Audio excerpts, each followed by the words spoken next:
आज आपण ज्या विषयावर बोलणार आहोत तो विषय माझ्यासाठी, माझ्या सहकार्यासाठी हा एक प्रकारचा निव्वळ फालतू विषय आहे, परंतु आपल्या जमातीला न्याय न भेटण्यामागचं कारण हाच तो विषय आहे. कारण फालतू यासाठी म्हणलं मी की या विषयाकडं आम्ही लक्ष द्यायला तयार नाही आहेत, परंतु आजपर्यंत आपल्या जमात बांधवांनी जे सामाजिक क्षेत्रामध्ये काम करत असायचे त्यांनी ह्या चुका आतापर्यंत केलेल्या आहेत. कोणी कोणतंही कार्य जर करत असेल तर त्याला नाव ठेवणे, त्याला पाठीमागे ओढणे. उदाहरणार्थ कोणताही व्यक्ती काही जर का काम करत असेल तर त्यांनी असंच केलं तसंच केलं, हा असं करू शकत नव्हता, यानं हे वाईट केलं, त्यानं ते चांगलं केलं, परंतु कोणी त्याला सपोर्ट करणं सोडून त्याला मागं कसं वाढता येईल आणि त्याचे पाय कसे खेचता येईल हा विषय आपल्या समाजामध्ये मोठ्या प्रमाणात चालत आलेला आहे. अरे बाबा, ह्यो काय करतोय, तो काय करतोय, त्याच्यापेक्षा तू काय करतोय ते बघायला अति महत्त्वाचं आहे. तू जे केलंय स्वतः आपण काय करू शकत नाही. स्वतः 5-25ची हाणायची आणि रात्रीची वेळेस व्हॉट्सअपला मेसेज टाकायचा की याने असं झालं, याने तसं झालं. पहिलं तू काय करू शकतो ते बघ, की तू सकाळी उठल्यानंतर तू काही कार्य करू शकतो का तुझ्यासाठी. आता सर्वजण आपापली फॅमिली, आपापला परिवार, तर हे ते सर्वांची जबाबदारीचे, पण त्याच्याही व्यतिरिक्त आपलं काहीतरी समाजाचं देणं लागतं आणि ते आपण द्यायला पाहिजे. आपल्या माध्यमातून समाजाला जर का न्याय भेटत असेल तर आपण नक्कीच काहीतरी समाजाचं कार्य केलं पाहिजे. परंतु आपण फक्त एकच करतो, 5-25ची संध्याकाळच्या वेळेला हाणायची आणि थोडेफार मेसेज व्हॉट्सअपला टाकायचे किंवा इतर ठिकाणी फेसबुकला वगैरे टाकायचे आणि याचं असं झालं, याने तसं झालं. अरे बाबा, तू बघ तुझं तू काय करू शकतोय, तूने आतापर्यंत काय झेंडे काढले हे सर्वांना माहिती आहे, पण आता याच्यानंतर असं काही व्हायला नको आहे. आणि मी 1-2 दिवसा अगोदर, जवळपास 2-3 दिवस झालेत त्याला, की आपले वाढवणे येथील तालुका भोकरदन गणेशजी इंगळे सर आहेत त्यांचे आणि आमसरी येथील तालुका सिल्लोड आत्माराम पाळले यांच्या मंडळाध्यक्षपदी निवडी झाल्यात. त्यांना मी शुभेच्छाची पोस्ट टाकली आणि त्याची पोस्ट टाकल्यानंतर काही लोकांच्या बुडाला आग लागलीत की ही पोस्ट मी का केली असेल, काय कारण आहेत. फक्त कारण एवढंच आहे की आपल्या समाज बांधव आहेत.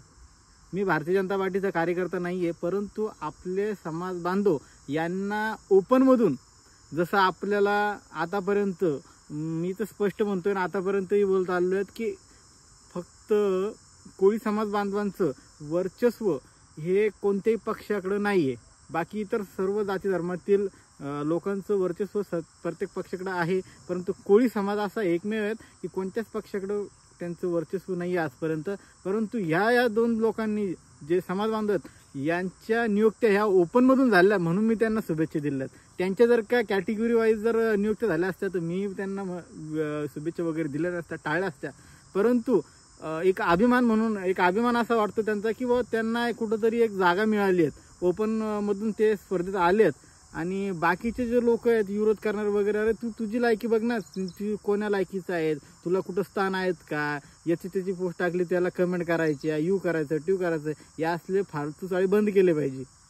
आणि मी तर म्हणणार की भारतीय जनता पार्टीनं आज यांना अशी जागा दिलीत, कोणताही पक्ष असो, भारतीय जनता पार्टी असो, इतर कोणताही पक्ष असो, असंच जागा ही कोळी समाज बांधवांना देण्यात यावी. आणि याच पद्धतीनं अजिंठा डोंगरपट्ट्यातून मोठमोठ्या पदावर आणि मोठ्या मोठ्या ठिकाणी लोकप्रतिनिधी भारतीय जनता पार्टी असो की इतर कोणताही पक्ष असो देण्याचं काम हे पक्षांनी केलं पाहिजे. परंतु पक्ष असं करत नाही आणि जे काही पद दिलेत त्यांचे मी खरंच मनापासून अभिनंदन करेल की त्यांना मंडळाध्यक्षपदी नियुक्त्या त्यांच्या केल्यात. आणि जे लोक विरोध करतात त्यांना मला एकच सांगायचं की बाबांनो, तुम्ही असं विरोध करणं बंद करा. कुठपर्यंत विरोध करणार आहे असा.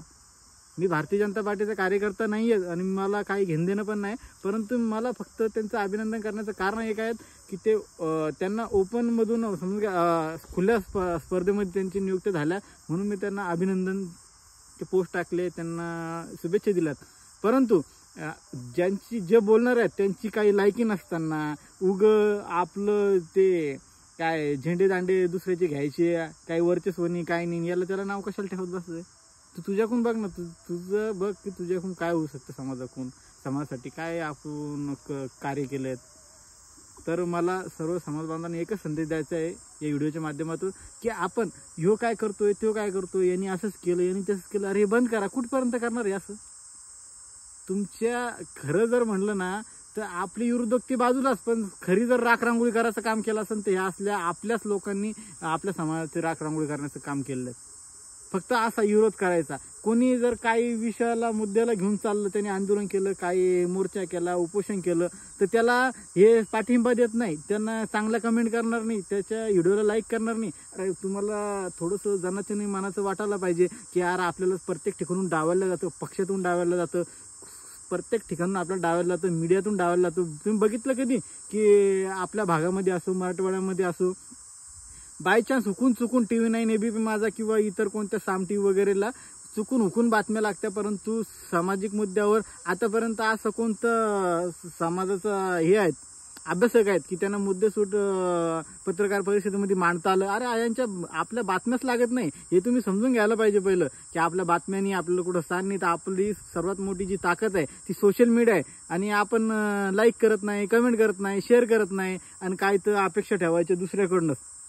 जे समाज कार्यकर्त्यांनी उक्त घेतलेत का की त्यांनी सर्व गोष्टी करायच्या, आपणही काहीतरी घर बसल्या, आपण नाही आंदोलनात जात, आपण नाही काही करत. कमीत कमी तुम्ही जे 299 जवळपास 350 जे रिचार्ज करताय 1.5 GB 2 GB तुम्ही इतर ठिकाणी टाइमपास करता, इंस्टाग्रामला याल त्याला, पण आपल्या समाजामध्ये काय चालू आहे, काय नाही, कोणते व्हिडिओ आलेत, काय अपडेट आले, काय अन्याय झालाय, काय पेपरला बातम्या लागलाय, काय आपल्याला काय घेणदेण नाही, काय नाही. दुसऱ्या ठिकाणी MB वाया घालायची आणि पुन्हा परत म्हणायचं की यांनी असं केलं, यांनी तसं केलं. तू काय करतोय बाबा, तू आतापर्यंत काय केलं नाही, पण आता कर. कारण असं जर आपण चांगल्या हेतून जर काही कार्य केलं तर 100% आपल्या समाजाला न्याय भेटू शकतो. आणि आपण जेव्हा हे, आणि एक विषय राहिला महत्त्वाचा व्हॉट्सअपचा, की व्हॉट्सअपला आता भरपूर प्रमाणामध्ये भरपूर ग्रुपमध्ये आहे मी, जवळपास 150 ग्रुपमध्ये आहेत. काही ग्रुपमध्ये चांगली प्रकारे चर्चा असते की बा आपण असं करायला पाहिजे, तसं करायला पाहिजे. परंतु होतं असं की कोणी जर काही मेसेज टाकला तर त्याला प्रमाणे कोणी काही बोलत नाही. कोणी म्हणून तो माझा शत्रू आहे, लगेच त्याला उत्तर टोचून द्यायचं आणि वेगवेगळ्या संघटनेला नाव ठेवायचं, वेगवेगळ्या माणसाला नाव ठेवायचं. कुठपर्यंत चालू द्यायचं असं? अरे बंद करा हे, कशाला रिकामं फालतूगिरी करता? हां, तुम्हाला असं कधी वाटत नाही का की समोरच्यांनी मेसेज एखादा टाकला किंवा काहीतरी, आता उदाहरणार्थ मागं जवळपास चालू होतं किंवा विधानसभेमध्ये आपला विषय मांडत नाही आपण, एक आमदार आपला विधान परिषदला आहेत, कोणी म्हणतं की मी आमच्या मतदारसंघात एवढे लोक आहेत, तेवढे आहेत, तर व्हॉट्सअपला चर्चा होती, समज बायचान्स चर्चा होती की बा ह्या व्यक्तीनं, ह्या संघटनेचा याने आपला विषय मांडला नाही, तर लगेच त्याच्या खाली दुसरं उत्तर चालू येतं. मग तुमच्या मतदारसंघात तुमचा आमदार आहे, मग तो का मांडत नाही? आणि मग डबल तिसरा बोलला काही की नाही, त्यांना आपण त्यांच्या कार्यक्रमाला गेलतोय, मग तो आमदार झालाय तर त्यांनी विषय मांडला नाही आपला, मग तो डबल चौथा बोलतोय.